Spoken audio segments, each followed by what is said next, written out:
Толькі за апошнія 2 месяцы колькасць злачынстваў у сферы інфармацыйных тэхналогій у рэгіёне павялічылася на 55%. У супрацоўнікаў пракуратуры вобласці выклікае трывогу і той факт, што вынікі па раскрыцці такога віду злачынстваў даволі нізкія. Ахвярамі становяцца пераважна людзі пенсійнага ўзросту.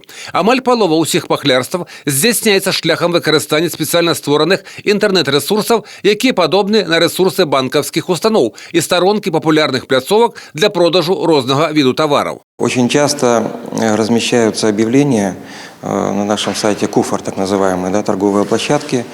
И вместо того, чтобы какую-то вещь продать, мошенники предлагают им перечислить деньги на банковскую карточку.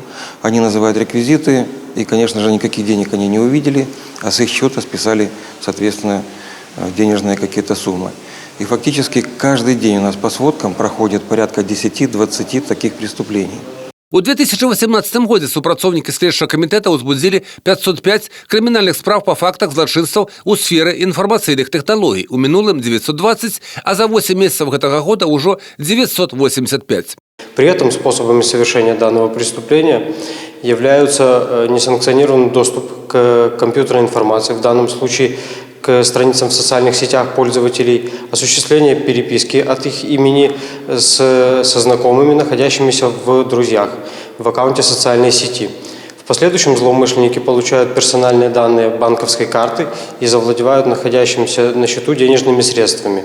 Другим способом является отправка ссылки на фишинговый сайт после переписки о приобретении товара через одну из интернет-площадок.